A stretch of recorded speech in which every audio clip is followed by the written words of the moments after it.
Good evening, everyone.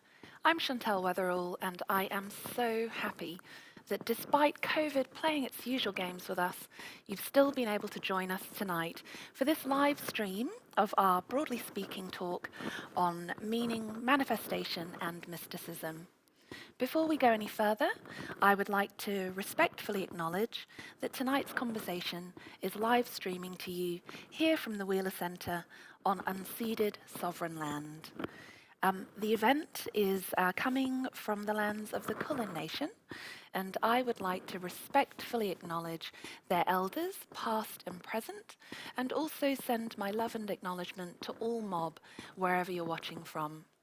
I'd like to say Happy NAIDOC Week, and that I hope that wherever you are, even if you are stuck in COVID lockdown, you're well and being able to celebrate the wonderful contribution of First Nations people to this beautiful cultural life of Australia. Now, I also have some acknowledgements and thank yous. Tonight's event is presented in partnership by the Wheeler Centre, the Capital, and RMIT Culture.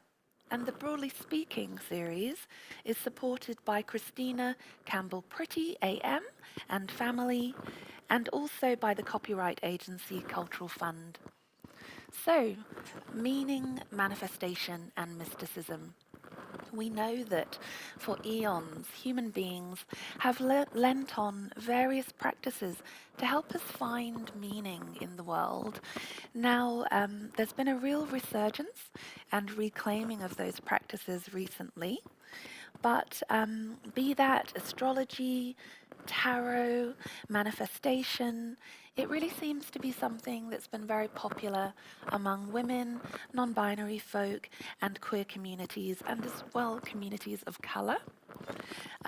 These practices can help provide spiritual and practical direction for our lives and pathways to help us find our own version of success.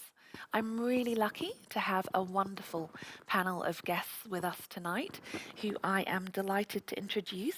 Firstly, we have journalist and skeptical believer, Amal Awad. Hi, Amal. Thank you so much for joining us. And then we also have creative producer, tarot oracle, and all-around superstar, Erica McCalman. Hi, Erica. Hello. We have podcaster, entrepreneur, and self-described spooky binch, Lillian Ahenkan, also known and loved as Flex Mami. Hi, Lil. And we are also delighted to be joined by practicing mystic, poet, and musician Lay the Mystic. Hi, Lay. Hi. So, we are going to talk tonight and try to unpack the joy and purpose of mystical pursuits and consider the intersections of spirituality, self-awareness, and maybe explore some of the roots of this becoming so mainstream right now. Now, I know that I can't log in to Instagram without seeing something about my horoscope or manifesting, and it's become pretty mainstream, and you're hearing a lot of terminology being just used and thrown around. But when we really come back down to it, it's something that I consider a personal daily practice for me. So I wanted to ask you on the panel, what does mysticism mean in your life as a practice, and what does it add to your life? Perhaps I could start with you, Lay. Would that be okay? Yeah, that's fine. So, mysticism is a practice, and the way that it functions in my life is an active engagement with anything that is mysterious.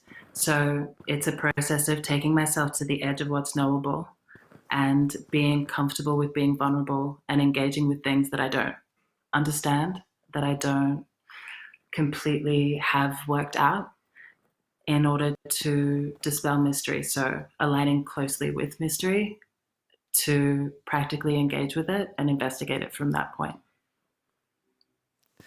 I love that. I love that your performing name is Lay the Mystic, but you're also coming at this from the point of view of curiosity and not claiming mastery.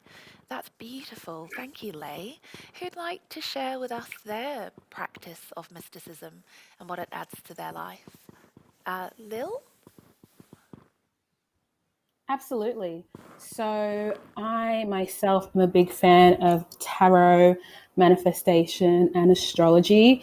And I guess I've been drawn to mysticism as probably a reactive response to how logic has been time and time again.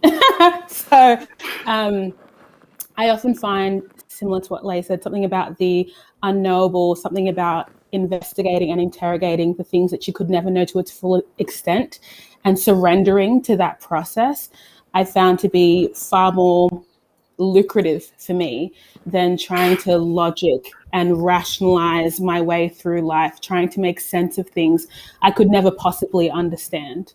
It's like a healthy delusion, and it's a very in practice for me. I don't like to convince anyone of mysticism. I don't like to use it as a tool for connection.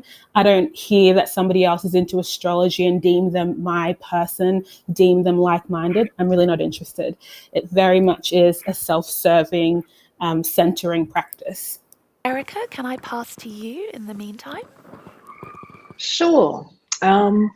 So for me, I think my practices, which cover sort of Western occult and astrology and tarot and just constant learning, and also being a First Nations person living on this land as well, it's about being the deepest, most human, most authentic representation of myself.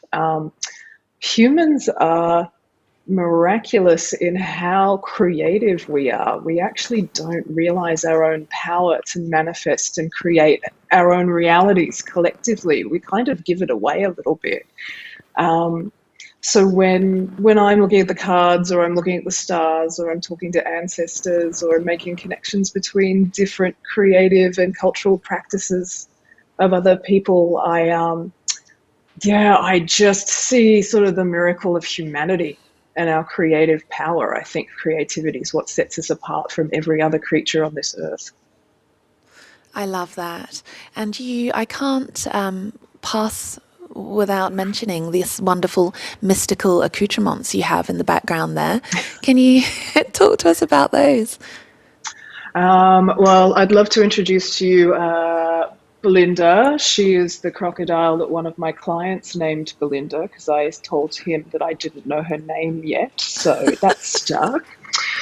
Then back here, I'll probably just grab it.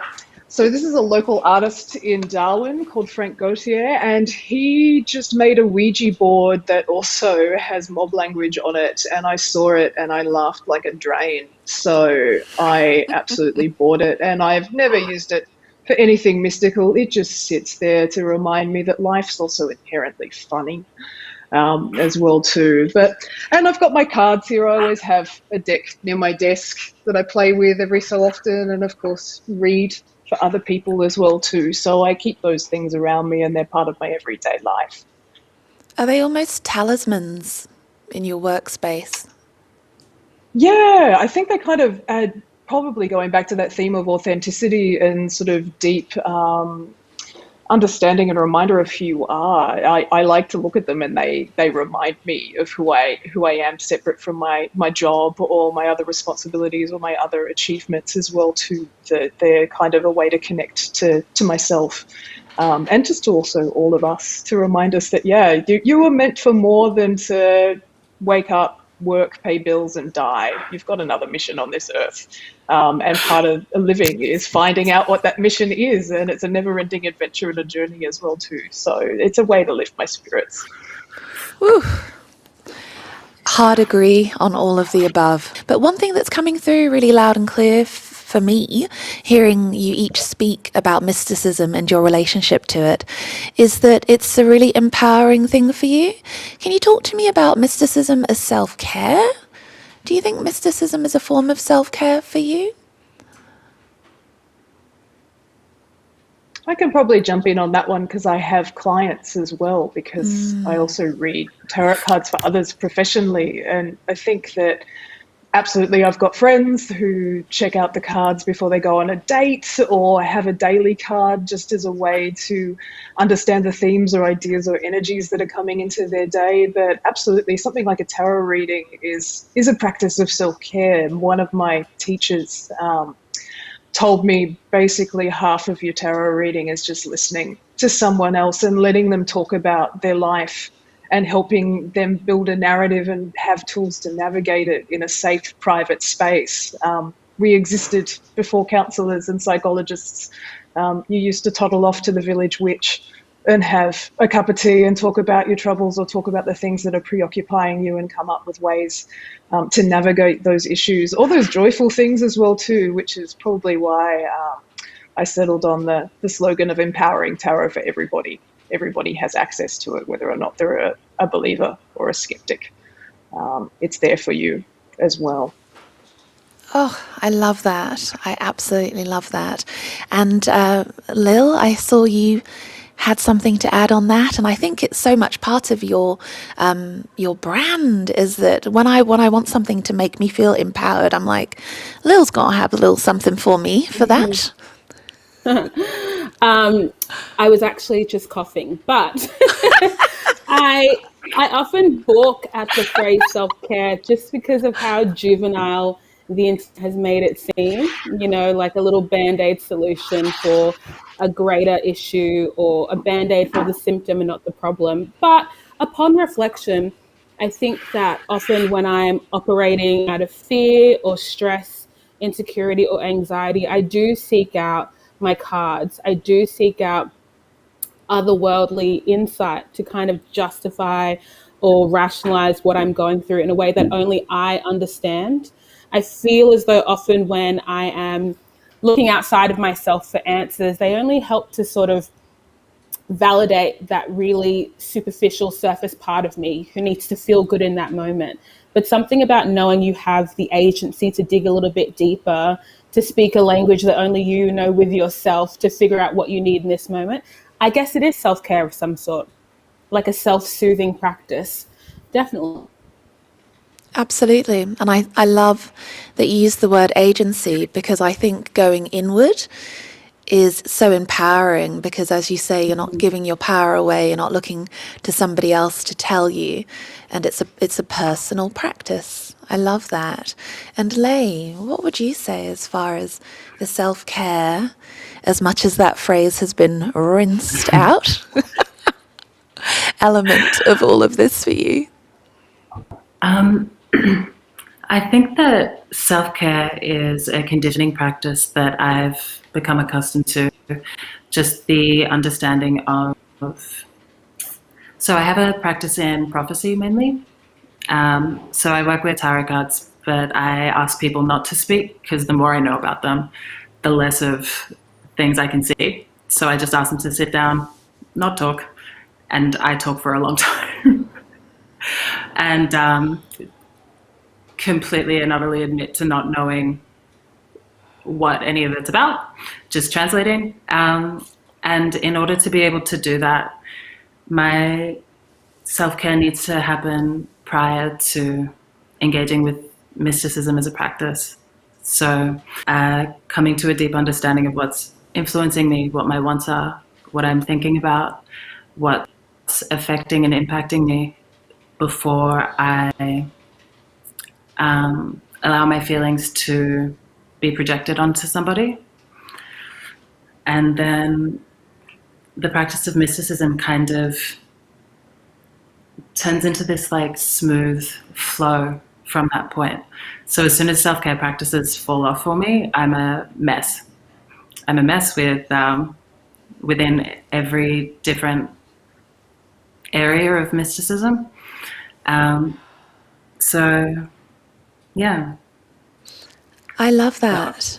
I love that it demands a discipline of self-care from you, so that you arrive fully resourced to be able to give, rather than center yourself in that exchange with somebody you're working with. That's a really interesting angle on self-care, I think. A lot of the time it's positioned as a crisis response, and I really love a lot of somatic practice, which is about pre-resourcing and topping the engine up so that you don't actually get to the point where you're running on fumes. And I love the generosity aspect of what you've just said, which is that you pre-resource so that you can be generous, so that you can be sharing from your overflow when your cup is full. Wonderful. I am really keen to make sure, Amal, we get to share some of your thoughts on this. Can I actually just go back to the very first question? Absolutely. I thought that the answers were so spot on, and I think it relates to the second question about self-care. Mysticism is really inquiry. It's really inquiry into the mystery of things unseen, so that we can better know ourselves and who we are. And it's deeply personal. I don't know anybody who is deeply and truly and genuinely mystical who showcases that. It's such a private feeling, and the transformative aspect of that is something as well that is shown in who you become rather than what you show people on Instagram. There's a lot of performative spirituality, and I don't think genuine mysticism is that. And I don't consider I don't know if I am a mystic. I think that I am someone who is definitely curious and a seeker. And I absolutely love tarot cards and anything that I consider a tool that allows me to deep dive into myself, because your inner journey, it is related to the external world, but I think there is a lot of focus on external products and tools and props. And we are completely losing sight when we do that of what it's meant to actually do. And so whenever people talk to me about these things, I'm always curious if they are really seeing change in their lives and how private they are and how quiet they are about that change. So that would be my thought on mysticism and self-care. It's self-care because if you have that depth of understanding that the point isn't to have all the answers, but to seek growth and transformation, then you will absolutely be enriched by that. It's going to make you better in all aspects of your life. And you don't become somebody who is drenched in blame of other things and anger that the world isn't the way you want it to be and people aren't behaving how you need them to be. It takes courage to be a true seeker in life, because you have to be comfortable with despair and joy, and also learn how to find that even keel and understand that that is much better for you than highs that feel great for 5 minutes but are over once you've finished the workshop. So I would say that. Holy mackerel. Sorry, I have a lot of time to think about my answer. I'm saying holy mackerel because there were multiple moments that you floored me with the points that you just made. I would like to circle back on the idea of being a seeker, being a practice of accountability. How's about that when people are continually disparaging these practices as, frivolous activities? I love, Amal, the way you frame that as actually having the courage to continue to seek the truth, especially to seek inward. The truth being a practice with deep accountability, taking accountability for your journey through life and the outcomes that come from it. Wow, amazing. Thank you so much. You've all mentioned, I think, or at least 3 of you have mentioned tarot. That's probably something that many people are familiar with, and I just wondered if any of you have a cultural connection or family connection with any sort of mystical practices. I know myself, I'm a Belize Creole woman. That means that my family have mixed ancestry with European ancestors, but primarily my mystical cultural connection comes from my West African family. And it's incredible how that carries over despite this clipped English accent. It echoes in my life still today, and I find myself doing things, and then I will have conversations with my elders, and they will say, what you're doing is ... and I trace the lineage all the way back to something ancestral, and it's deeply comforting for me, and it makes me feel very rooted in that ancestry whichever beautiful shore I'm allowed to wash up on. Do any of you have ancestral practices that you can trace your connections back to, or maybe you have ancestral mystical practices that you're not familiar with? I'm super interested in that. I saw you nodding vigorously, Amal. Yeah, I'm Arab, so we come from a long line of priestesses and magicians and desert, nomads who love the mystery. And obviously Sufism is a huge component of Islam for a lot of people. And for me, it was growing up knowing that we could read our coffee cups to divine information about our days or weeks ahead.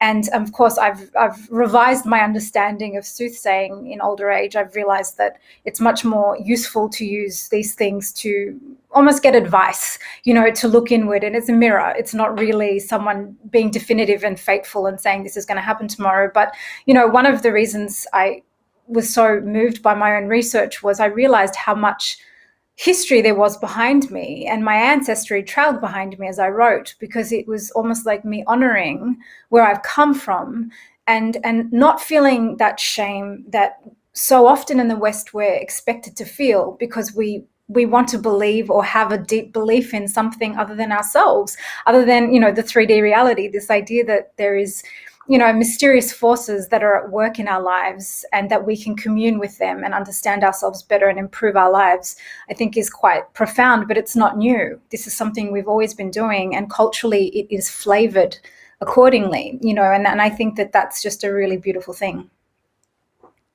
Beautiful. Culturally flavored accordingly. What a wonderful phrase. Erica, talk to me about that wonderful Ouija board is such a beautiful example of two cultures coming together. Talk to me about your mystical elements of your cultural ancestry, how they may or may not be present in your practices today. It's a really good point that you've made that I just hadn't thought about before. Yes, that Ouija board is very demonstrative of the two universes that I come from. In terms of my cultural upbringing, I grew up in the outer suburbs of Melbourne. Everybody probably knows that great documentary about my family, which is Kath and Kim. That's the background that I come from. My mother has exactly the same accent. I've got the daggy stepfather. We've even had relatives who lived near where they shot. So in terms of mysticism and having access to my Aboriginal ancestry, we were very cut off. We're a forcibly assimilated family. So part of finding that culture, finding that country, not hearing those ancestors, that's still a process that myself and my family are undertaking, and that will take generations to put together the pieces and figure out what the new version of being a Baladang Noongar person is as a result of colonization. But my grandmother was also a huge influence on me. She was a woman who was Anglican, but she believed that Jesus was a great guy with some fantastic ideas, and it didn't matter whether or not he was divine. She also used to give me the scientific explanations for his miracles, and then she'd go in and teach RI classes and say exactly the same thing in schools. I have no idea how she got away with that one, and she was eventually kind of pushed out of her Anglican church because she stood up in front of the congregation and defended Buffy the Vampire Slayer when that show was criticised, because she used to watch it with me. But so yeah, but we talk about closing. Yeah, love your Nana. She's an ancestor now. But I loved that our conversations meant that I picked up a book on astrology when I was 9 and I was hooked. I found books on witchcraft during the previous occult revival, which happened in the 90s, and realised that was what I'd been practicing all along. I found places like the Theosophical Bookshop in Melbourne, which has now moved to Flinders Lane, and found books and ideas that really resonated with me, and I kept on pulling that thread as much as you could with the limited internet that we had. So it's still a process of discovery, but I think from my background and from my practice, and for the people who've influenced me, the mob who've embraced me, and from my family and from the other wacky people I've met along the way. We talk about closing the gap. I live my life in the gap. I can tell you all about the gap. I can tell you all about who's missing what point and who's missing which bits of information, because I feel like I'm sitting at the intersection of a great conversation that needs to happen. But also it's a big continuum. Colonization started in Europe. It started before the witch burnings. The first people oppressed and colonized were the Europeans, and then hurt people went on and hurt people.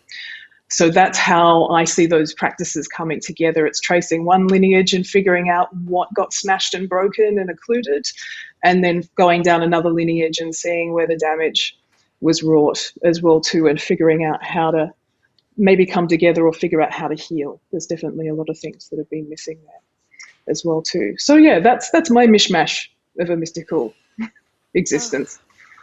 That is... Gosh, there was so much in that, Erica. Thank you so much. I think it's really fascinating to me whenever you talk about mysticism that there is almost a way that it's exoticized.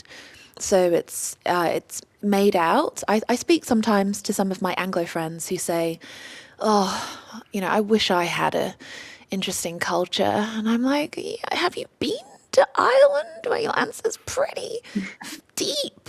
Mysticism and just because, I think that's the thing. Capitalism and colonialism, the machinery, robbed everybody of their connection to culture. And that is why our rediscovery of these practices is so threatening to the machinery. Bingo. So when I'm doing my tarot, I'm like, put my little black beret on. I'm fighting the power at the same time. Love it. And Lil, have you practice, and I love that you also offer people a way in. I think that so much of your writing and so many of the wonderful things that you share in your wonderful business, Flex Factory, like your card sets, are gentle invitations into a world of mysticism for people who potentially may have been separated from those cultural introductions. Talk to me about giving people a soft landing and an easy way in. I mean, perhaps they might be, but it's never their intention.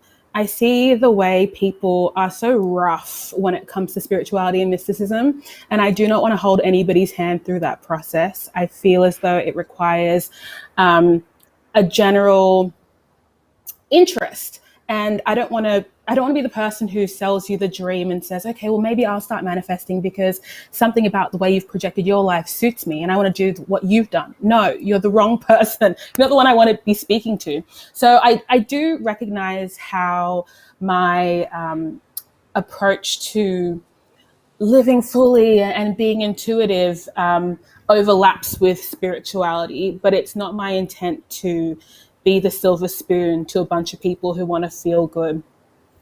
Also, I wanted to make a point about what we were talking about just prior about our own cult spirituality. And I have vivid memories of my mum being so anti-West African spirituality, obviously colonization, blah, blah, blah. So staunch Christians or staunch Muslims. Anybody who practiced African spirituality was regarded as like a witch, a voodoo practitioner, like synonymous with the devil, like synonymous with the bad stuff. And I would always find it really interesting how my mom and a lot of my relatives would not want to make us aware of the fact that African spirituality existed. So they would kind of diminish it or demean it and to be like, it's not serious, it's very silly, it's child's play. But in the same breath, be so fearful of it, be so aware when they feel as though they've been hexed or somebody's done blood magic on them. So I'm like, how do you reconcile these two very incompatible belief systems without making us hyper aware that one exists and you want us to have nothing to do with it? Fascinating. Anyway, it's very hard to speak to West African parents about, the intersections of colonization and Christianity and going back to their roots. I don't want to have that conversation, but very interesting. Also to the point though, I think the reason why I struggle a lot to broach conversations, like really genuine, honest conversations about intuitive living and spirituality and mysticism, is because of the way I know my peers have been introduced to them as well. Like, manifestation is always a get rich quick scheme to get that partner, get that job, get that holiday, live a 4-day work week. It's so superficial at its core. And I feel as though there's a layer of critical thinking that is rarely ever applied. Same with tarot. I know if any of you are on TikTok, or if anybody watching is on TikTok, there is this niche called tarot TikTok, where these readers who are often, look, let me not talk about their expertise, but they'll come on and they'll make these really blanket readings about how goodness is coming your way. And they'll pick up cards, like they'll pick up the Tower card and be like, you're going to have a great weekend with your besties. And I'm like, why are you lying to these people? And everybody's lapping it up. And they'll things like, just click the follow button to receive this message. I'm just like, we're not the same. We're just not the same. And so generally, and part of even my hesitation with coming on this panel initially was that I didn't want to be somebody's conduit to spirituality. I didn't want to be complicit in almost selling a lifestyle, selling a belief system, selling a dogma, selling a doctrine, because I just know that people aren't, they're just not delicate when they're holding centuries and centuries and centuries of spiritual practices in their hands. They're not serious. And I want us to be serious. I want things to be sacred. I want them to be regarded with the respect they deserve. But I also don't want to be the person who teaches people how to do that. Gosh, some really incredible points about perhaps the downside of accessibility. Because I'm always kind of caught on the fence with that one, because as a person who, through colonization and various other ills of, I call it WASP ink, because when you have to say, white supremacist, patriarchal, it's a lot. It becomes a bit of a mouthful. So I just call it WASP ink. So when WASP ink has separated you from your culture, then I have a huge sympathy for people who potentially are flailing, searching for a way in. And I want things to be accessible for people so that they can find a way in. But then I absolutely will take your point about, is it sacred if you're just giving it away without somebody doing the internal work? And I guess that brings me on to another question I wanted to ask. I'm always curious myself about, some of the practices I've introduced into my life that I feel that I get great benefit from don't originate in my culture. And I wonder sometimes whether there is a risk that I myself am commoditizing things and, taking away what is precious and sacred about them through my lack of knowledge. How do you think you tread that line between being a learner and an enthusiast and a searcher without disrespecting other people's cultures? Does anyone want to take that? I could say a thing. Yeah, I also have something to say. Oh, I was just going to say, I mean, I have a huge section in my book about appropriation, and interestingly, it's the one section that keeps getting published, as an excerpt. Because I think people really don't understand the extent to which we have a problem when it comes to appropriation. However, there's a difference between appropriation and appreciation. And for me, what I always look for is the source of the information, who's presenting it to me, how did they go about presenting that information to me. I think I've learned a lot. I was probably very naive when I first started investigating, I guess, what you call the so-called New Age practices that have come out. And I realized that there's a lot of, for example, appropriation of like Hindu gods and goddesses. And I do feel that that's starting to come up as an issue for people. And I don't think it was a huge thing before. I think a lot of oracle card decks, and they still do actually have a lot of Hindu, the Hindu gods and goddesses and deities. And I think that I don't think we should be shutting off our culture to other people. I don't think that's the point. It's that it can get downright dangerous and disrespectful when people are using it to make money and that's all they're doing.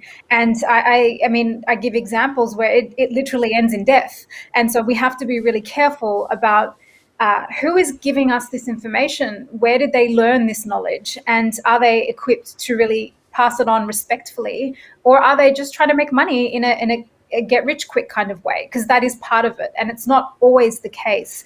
But I don't think the solution is to never be curious and connect to other ways of being. I think that there is something very universal about these experiences. But it comes down to the energy of that. Who's involved and why is my personal approach. Beautiful, thank you.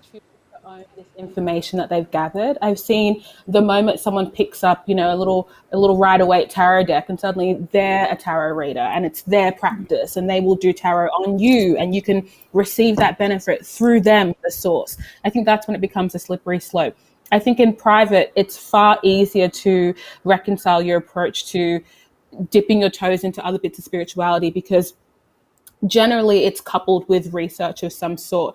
I mean, for instance, I remember when I referenced a chakra briefly, I knew about the 7 African powers before I knew about the 7 chakras. So I was like, wait, are we not talking about the same thing? I'm confused. And even then, I don't know what the information is, but I feel as though this battle to own this bit of spirituality and to separate those from others, I mean, none of us really are so entitled to it unless it's actually coming from your culture. I feel as though the issue with New Age spirituality is the fact that a lot of it is just reappropriated stuff that's meant to be really accessible and really like sweet and like feel good, and it's a direct response to the rigidity of traditional doctrines, right? And so I get it, and it kind of feels counterintuitive to no, we're here for like good vibes and ease, and then be like, but wait, there's structure, and you need to figure out where you got that from. You need to critically think. People are confused, and like we were mentioning earlier, you'd hate to be the gatekeeper of anything, to say that because you do not have a tie, because you don't seem as genuine about your approach, therefore you mustn't be allowed to participate. But also what we've come from, or what's happened, the implication of that is now it's hard to create any boundaries between who can do what, because everybody feels entitled to everything times. And there are 1,001 ways to justify why somebody feels entitled to something that is not theirs at all. And there's heaps of debates about what practices should be closed and what practices should be opened. And I was on TikTok the other day, and there was this woman, I think she was Hindu, but she was saying that it should be a closed practice. And somebody's saying, well, currently you're sitting on stolen land. You have been assimilated up until this point on your life, talking about what practices should be closed or not. You need to understand that your understanding of your own culture came through a colonized lens. You're learning about it when everybody else is learning about it. And I was like, this is too much. We cannot be fighting back and forth. The layers. With 60-second TikToks. It's a lot, but I don't think there's an answer to it, but I feel as though the slippery slope should be, as soon as you try and commodify it, as soon as it becomes a tool to make money, you need to be careful. I think that's a really good rule of thumb. I also love what was hinted at by both of you there around humility. I think if you approach with humility, you're probably going to stay on the right side of the line, right? Did you have something to add as well, Leigh? Yeah, definitely. I think that it's the responsibility of anybody who's making the investigation to understand what they're investigating. And when there are bits and pieces being from a larger ideology and from a larger system of belief and a system of understanding the world, because as soon as you take it out of that mindset, out of that lifestyle, out of its context, it becomes something completely different, and it slowly corrodes the integrity of what was there. So it, like, personal rule of thumb would be to go deep into your own senses and approach any learned thing or any kind of like acquired knowledge with respect, just having a look at what it's connected to and having respect for the entirety of its existence, for its the entirety of its integrity, and understanding the body of lifestyle and practice that it might belong to. I think that's really... And also agree with both of y'all. Yeah, I know. This is like a chorus of furious agreement. I love it. Yeah, I think that's really sound advice, going really deep internally. I think you're also probably on to a hiding to nothing if you have that shallow understanding and immediately want to share it with the world. You know, it should be something for your own improvement, for your own growth. And again, that could be a good rule of thumb. Am I using this to further my own, I hate the phrase, journey? Or am I pushing it outward? Beautiful, beautiful sentiment. And Erica, what are your thoughts on the ongoing debate around appropriation? First off, furious agreement with everybody at the moment. I guess it did make me think of, because in the last year I've gone from being, I guess for want of a better word, an amateur tarot reader to a professional.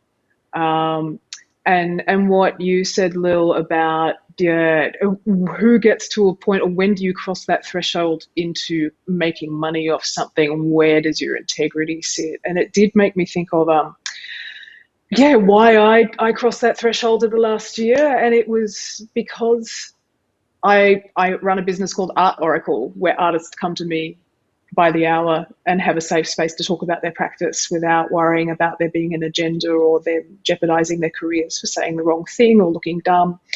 And when I ran out of tricks during the lockdown last year, I actually started saying some of them, I don't have any producer magic for you, but I have a tarot deck. Will that make you feel better? And I started doing tarot readings for people, and then they started booking in specifically for tarot readings, not to talk about their project or their career trajectory. And it was the artists who went, you need to start Tarot Oracle. This is actually helpful. And it occurs to me that also there are moments when the community tells you that you are ready to take on that mantle, as long as you have the integrity, or they tell you, yes, you've got the integrity and you're at the right point. I've done 20 years of reading cards for free for people to give them comfort or help, or amuse them at parties, or stave off someone's jet lag at one point as well too. And it was really nice getting that moment of going, maybe I should cross that threshold and try to hold this mantle with integrity. And part of that is also just thinking about different models, because we still have to survive as human beings. That's why capitalism is so coercive, because it marries our survival so intimately to a group of people who oppress us and doesn't give us any agency to look after ourselves, which is that disconnection from culture and land. When you're connected to culture and land, you don't need somebody else's permission to eat that night. And yeah, it's something I'm still navigating as well too. Astrology has a model for that though. House 6 is about being useful to your community and the health and well-being that comes back to you when you're useful and you're valued through the work that you do with your community as well too.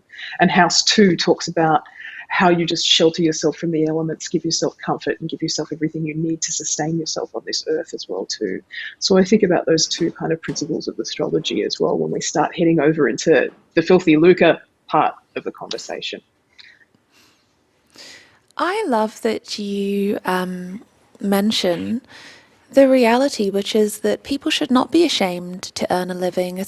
I think that there is something about the shame that is heaped on sometimes to people who work in mystical practice and mystical spaces that is, to me, deeply connected with the way that we shame all caring professions and devalue caring professions. I think I once saw a documentary that had the noted skeptic Richard Dawkins going around and berating lovely elderly ladies who practiced caring for people through mystical practices. And I thought there was something just deeply misogynistic about that, perhaps.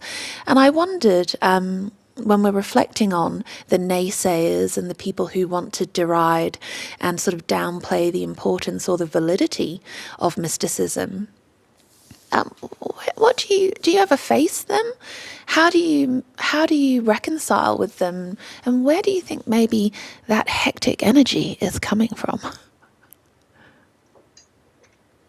Say something about the whole money thing. I completely agree that I try to tackle this in my book as well. This idea that there's something shameful inherently about getting money for a spiritual practice. I don't agree with that. I think everybody has to make a living. Where I worry is when, let's say, a Westerner appropriates Native American traditions, sets up a sweat lodge, and someone dies, and they're making thousands of dollars for something they have no right to run, that they don't know how to run, and basically they're literally responsible for the death of somebody. So I think we can differentiate between that and somebody charging for a tarot reading. I don't think there should be any shame around that. And I similarly see people attacking, Reiki healing, and we've got to stop infantilizing people who use services just because you don't agree with them.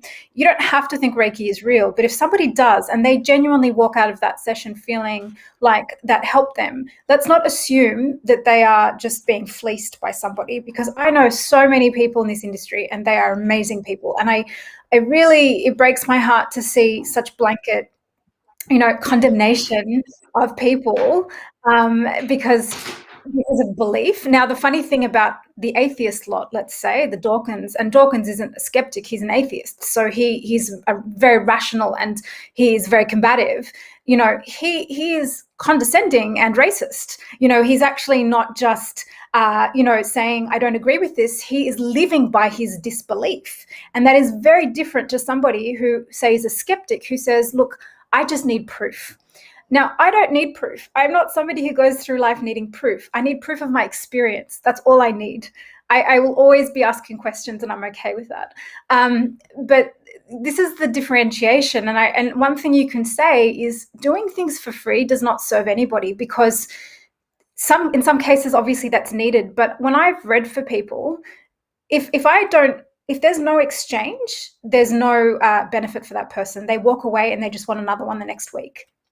And I learned that the hard way, and I'm sure you know this, that it's just, you have to put a value on it so that the person feels like they have received something in return. Now, I'm not saying charge $300. That's not what I'm talking about. Some sort of exchange, though, is very necessary, because anyone who reads tarot can tell you it's energetic. It's very draining, and it can be very, very, be very beautiful, but you are definitely going somewhere dark sometimes or deep when you read for people. So I think exchange is a beautiful thing.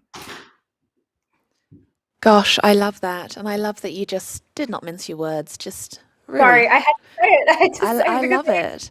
No, I couldn't agree more. It feels very, it definitely feels quite racist the way, and quite vitriolic and vicious the way that these people will attack. And I also think that you need to have an understanding of power when you look at the role that atheism plays in our society right now, and its connection with what is acknowledged as scientific practice, and who had the power to get their things endorsed through that methodology, and who didn't, and why, therefore, that is not a yardstick for the validity of everything in the world.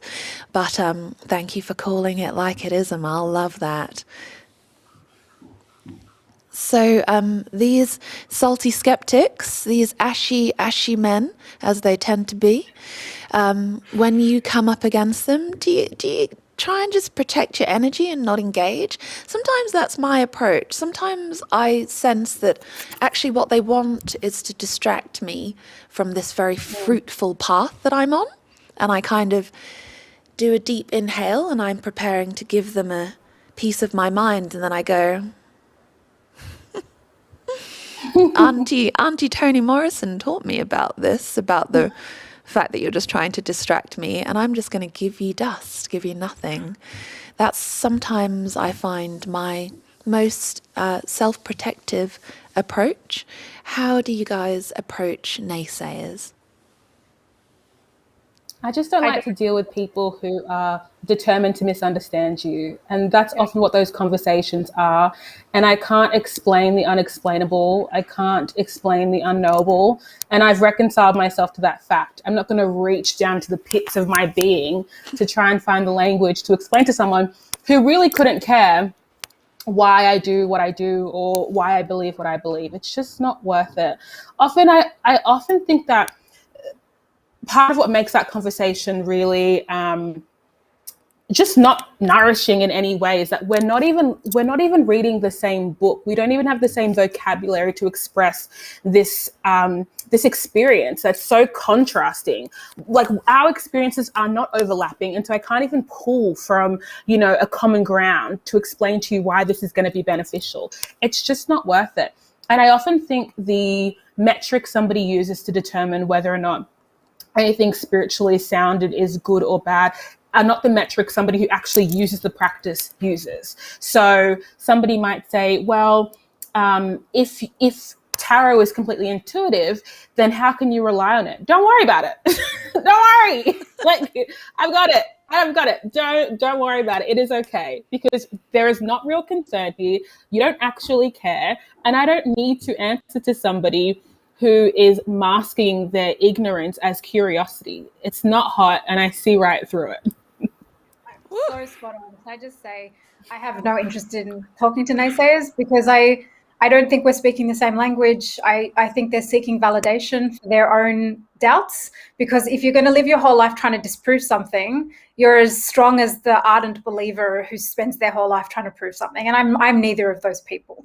You know, I always look at what I do as an invitation. If somebody sees me and says, hey, you know what, there's something about you that I like and I'd like to be more like you, what do? I'll tell them. But I have no interest in creating some sort of brand that speaks to people and convinces them, because I don't think people really want to be convinced. They want to shame you. They want to make you feel small, and they want to feel that they're right. Now, I've encountered people like this my whole life, so it's nothing new to me. I know the playbook, so I don't really care. And I just think the less you care about those things, you find you don't really attract them anyway. Like, they don't really, and I don't say that in a woo way. You're not, like Lil said, like, you're not operating in the same space. You're just so different.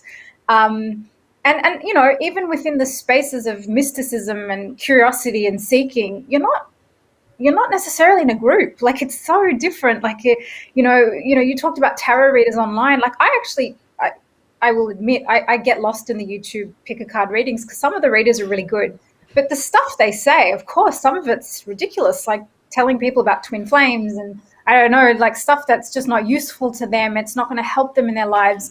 And I can't stop that. So I don't look at them and see my kin, you know, but I see people and I go, you're a really good reader. I really think I'll watch you again because I want to see how you interpreted that. So we've got logic still. We've got our minds. We're not blindly following things and trying to get everybody to do the same.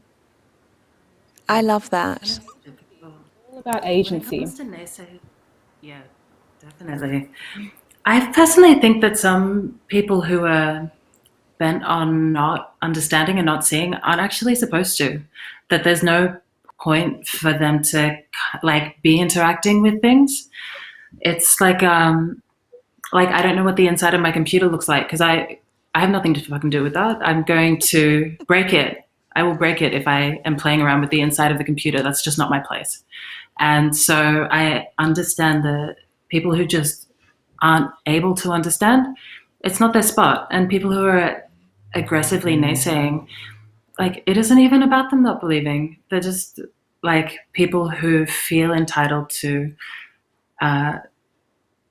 give someone or control somebody's perspective and outlook and how they're thinking about the world and what they're doing. So I could have been like playing badminton and that person would be, well, maybe not badminton, something else, but it's less about the practice. Well, no one can argue with, I like badminton a lot. I'm bad at it, but I love it.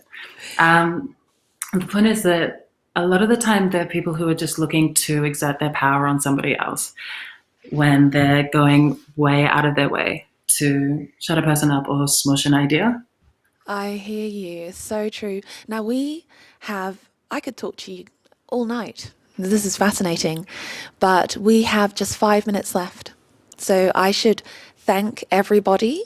You have been fascinating and super engaging.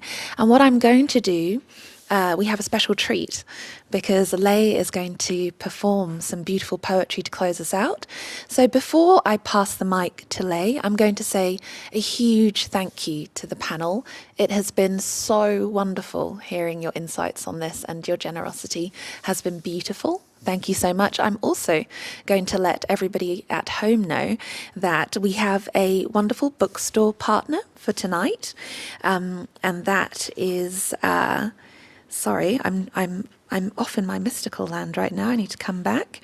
So Neighborhood Books. And if you go onto their website, you can grab yourself a copy of Amal's book, In My Past Life I Was Cleopatra, or a copy of Lil's book, The Success Experiment. And I know I'm going to grab one of each. I will gift them to my friends because I'm that sort of generous auntie.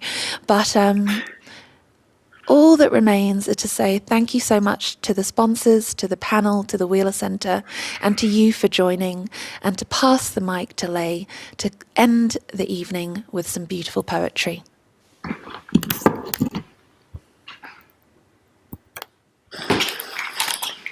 Okay, so are you still able to hear me with my headphones unplugged? Perfectly. Awesome. So I'm going to be completely straight up and honest and just do a little quick switch things on here and now. This is such a treat. Hold on 1 second.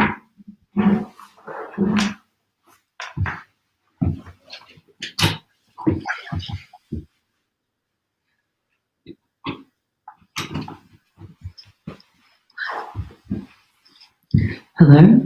Beautiful. So, firstly, thank you all for having chats with me. I really loved meeting you all. I've loved every second of tonight. Thank you so much. Okay. We are connecting multiple states, multiple time zones. It's been a spooky, mysterious joy. And to end with some poetry is just the icing on the cake.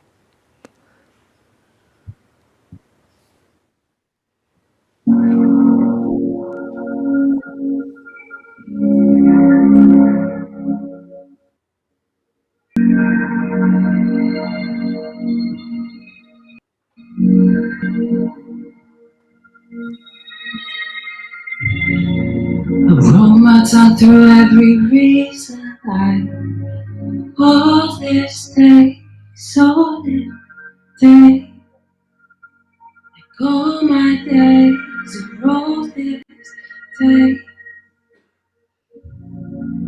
like every else had its season, like all this day, so this day, like all my days, and roll this day. Can you feel it? Like I feel them. I only catch myself half of the time.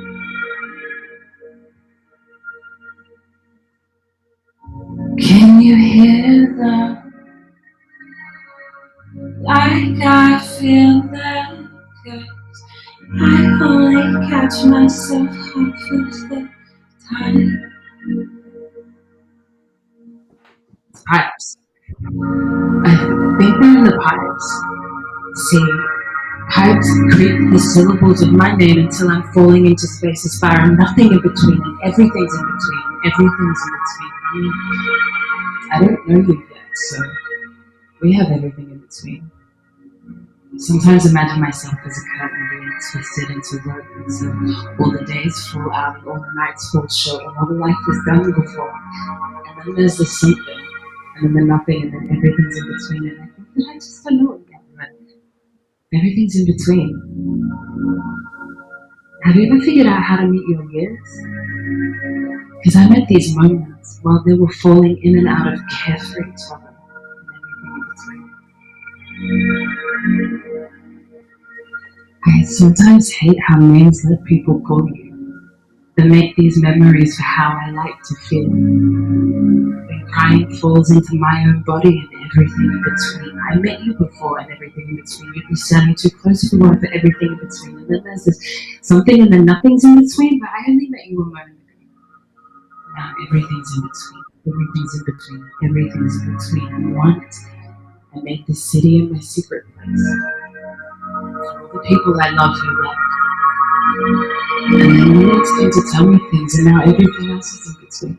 I roll my tongue through every reason like all this day, solid day. All my days, all this day. Like every love song's had its season like all this day, solid day. All my days was one day. Can you feel it? Like I feel them. I wanna catch myself half of the time.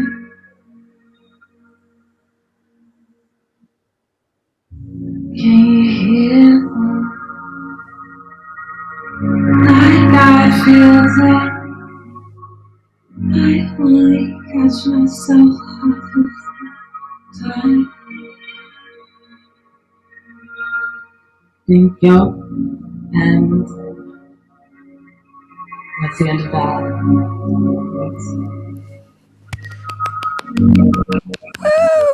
That was beautiful, Lay. Thank you so much. Everybody, good night.